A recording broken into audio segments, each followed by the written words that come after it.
Assalamualaikum warahmatullahi wabarakatuh.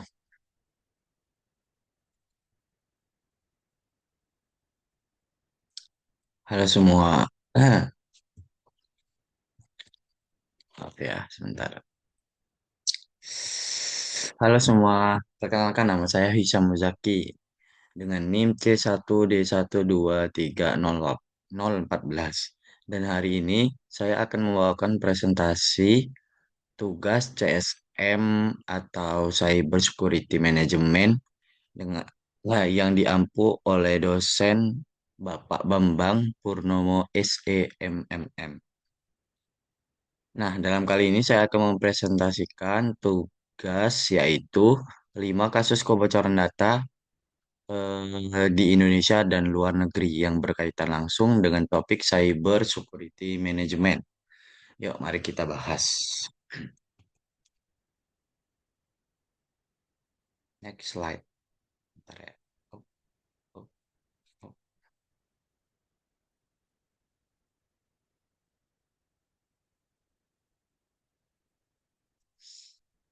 Nah, kasus yang pertama yaitu kebocoran data BPJS Kesehatan Indonesia 2021.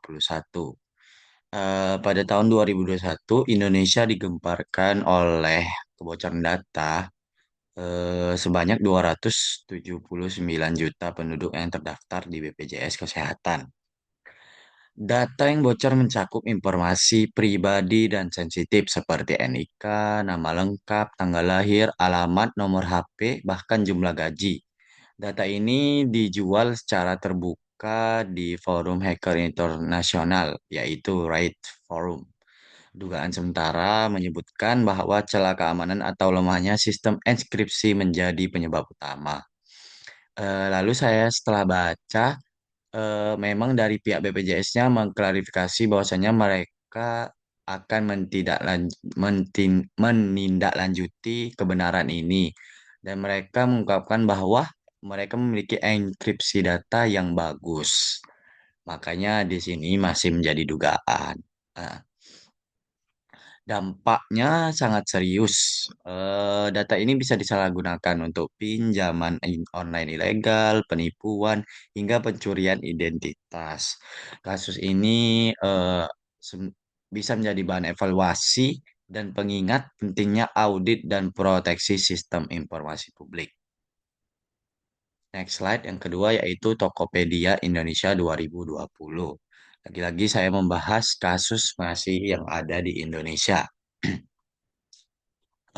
Kasus besar ini terjadi pada kebocoran data Tokopedia di tahun 2020. Sekitar 91 juta akun pengguna dilaporkan bocor.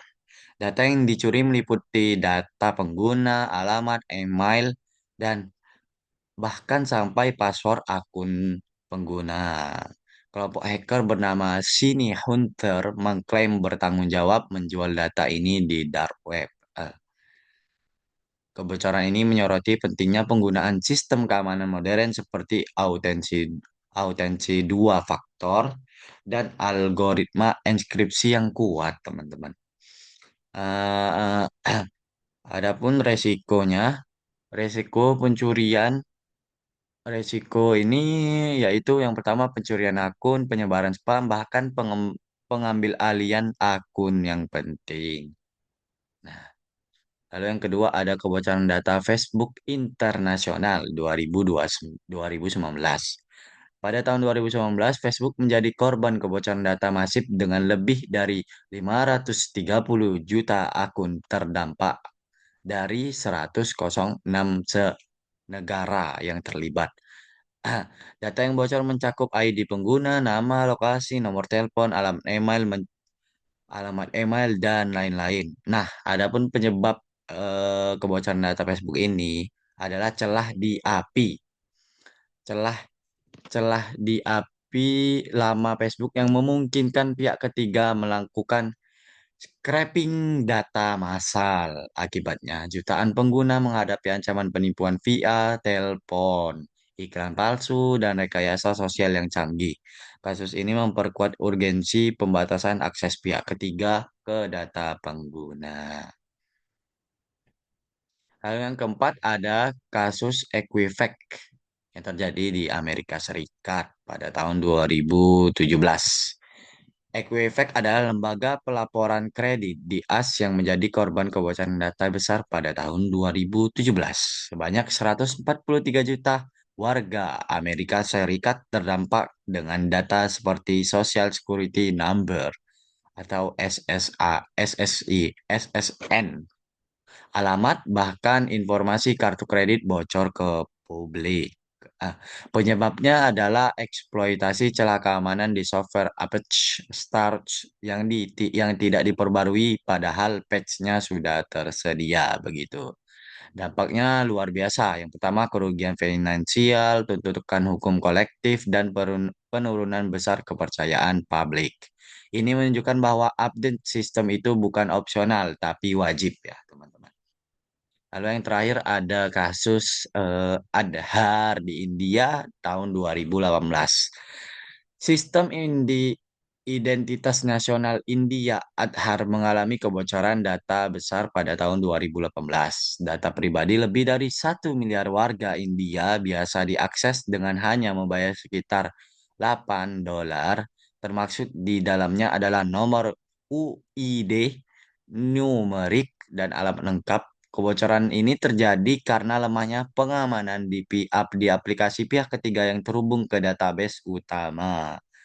Kasus ini menjadi peringatan serius tentang bahayanya integritas sistem yang tidak aman apabila jika melibatkan data sensitif nasional. Eh,